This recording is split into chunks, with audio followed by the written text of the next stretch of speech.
Osachedwapa tikupatsirani zimene wayankhula Bon Kalindo lero pa 10 September 2024. Paja Bon Kalindo mwini wake amati ndi president wa anthu osauka komanso president wa bungwe lawo limeneli la Malawi First.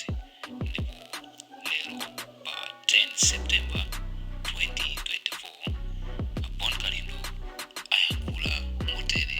Lero ndadzuka munthu wamantha kwambiri, ofoka mthupi mwanga. Ndili ndi mantha akulu poona zimene zikuchitikira anthu osauka muno m'Malawi.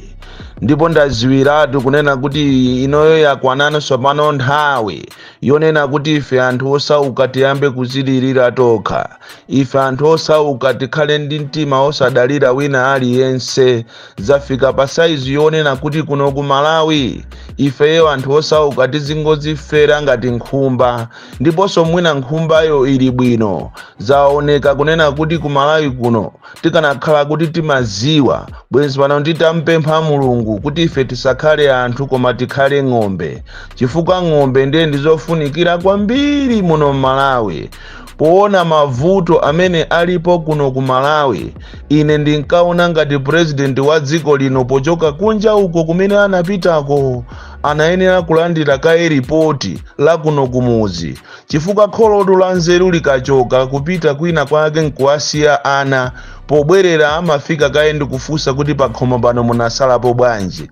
Ndipo ndili ndi chikhulupiriro kunena kuti awa amachedwa ma advisors, komanso masiku ano tili ndi global village, tikukhala mu global village.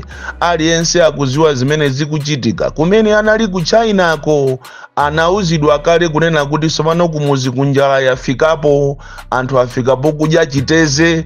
Ine ndimaona ngati nthawi inali yoyitanisa emergency meeting ya ma DC onse ama district onse okhuzana ndi za disaster, onse okhuzana ma stakeholders kuyitanizana pamodzi ndikuona mmene ili njala muno m'Malawi.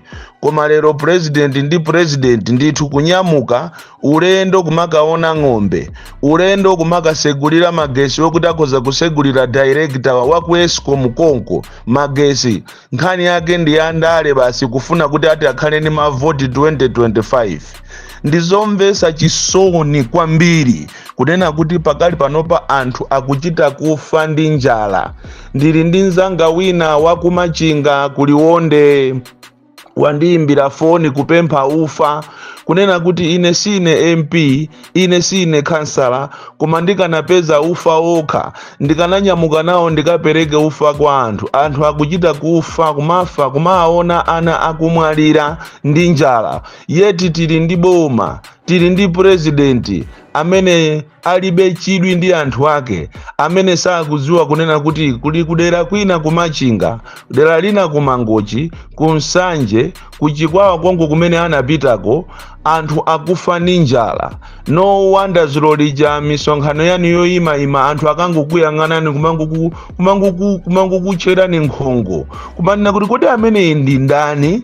Ena kumauzana kuti ati ndi president wabwera kuzatani mmene wakulira ndithu kumasegulira magesi okuti akanakhoza kusegulira mwina PS, mundiponso PS wakula kwambiri akanakhoza kuzasegulira wina aliyense.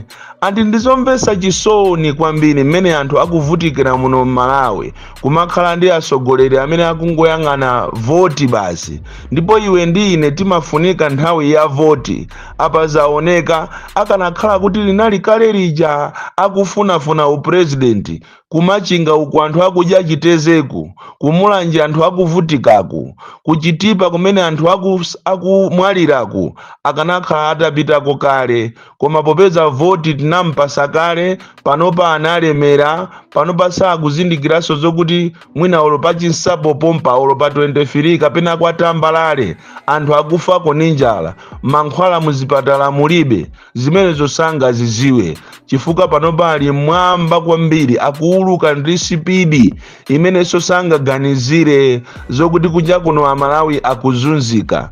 Iyi ni nthawi yonena kuti mabungwe komanso ma individuals tiyeni tigwirane manja.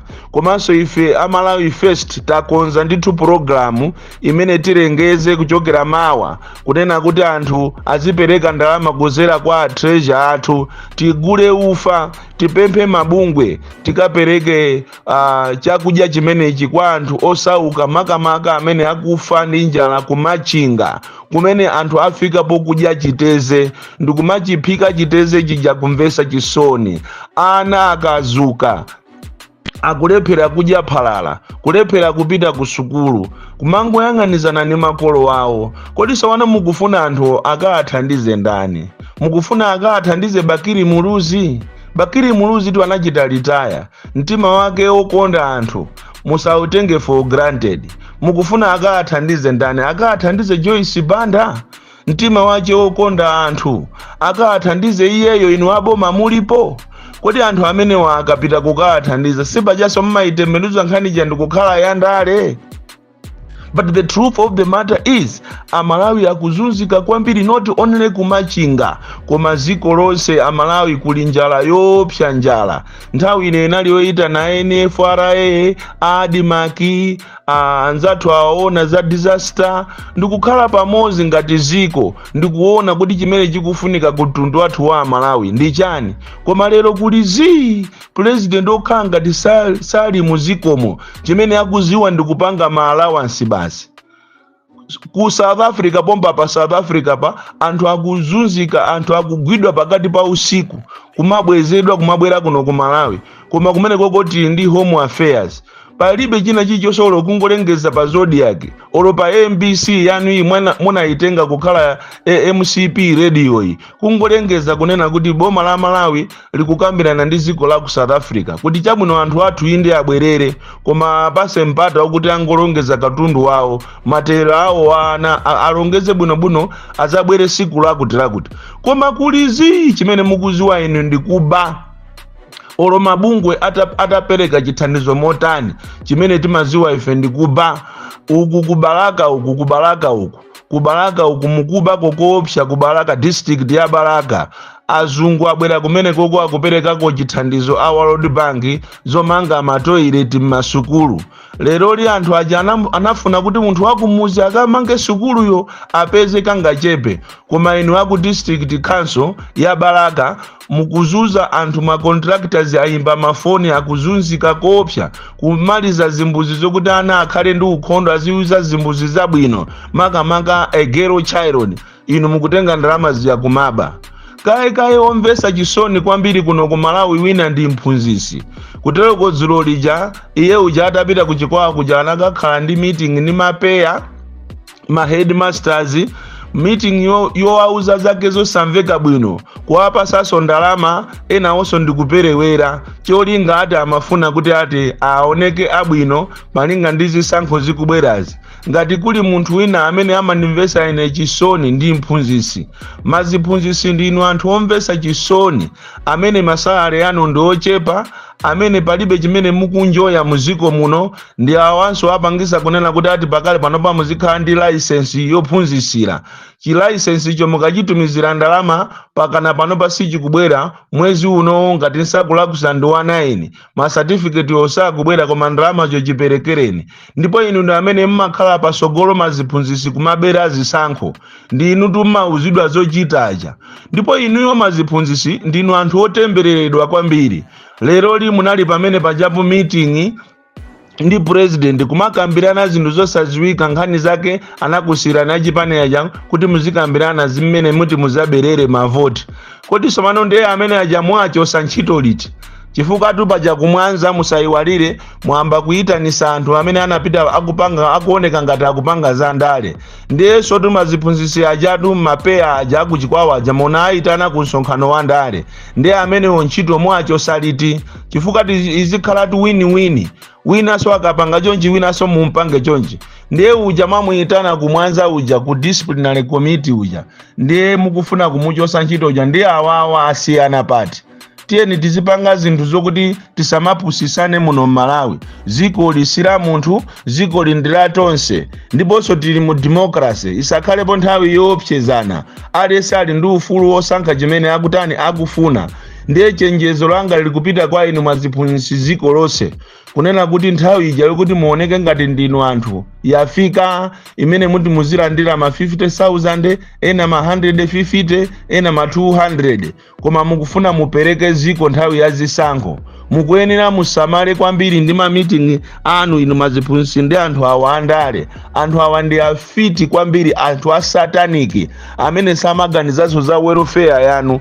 Tangoganizani salary yanu mmene ilili salary yanu ndi mavuto amene mmakumana nawo ngati akusako ofuna kutenga ndalama za ku banki lero akukufunani sopano pa 11th hour ndi cholinga kuti muabere mavoti. Mukuyenera kuti mukhale anthu ochenjera kwambiri. Ndalamazo mulandire ndipo mudye ndalamazo, mulandire ndalama mudye. Anthu amene wawa ncholinga chawo akufuna kuti azunze Amalawi. Zulo ngati kwa nkando anabwera antukula pa khomo ndikumapereka ma 5,000 per household, ma 3,000 per household. Chikhalirecho munthu amene iyi kwa uku kasiya uku akumapereka ma 1 million, ndiponso kwabweraso bungu lina lotchedwa kuti Give Direct limene akumaperekaso ma 1 million ena kwa anthu akukasiya okaoka, anthu akukasungu, anthu akumchinji, anthu amulilongwe. Oti ikangotha 2 weeks mwezi ukangotha mu town yonse ya Lilongwe mmakhala mulibe Airtel Money kapena mpamba, anthu akukasiya kumachita kumabwera m'matraki. Lero ndi mwano waukulu kuti mukatenge anthu akumulanje, anthu alomwe, anthu ena ndi ena muzikapasa ma 5,000 ma 3,000. Ndi mwano waukulu kwambiri kuti bunonso kungosiya. Musiye zimene zozo osamapasaso anthuwo. Bon Kalindo, the DC.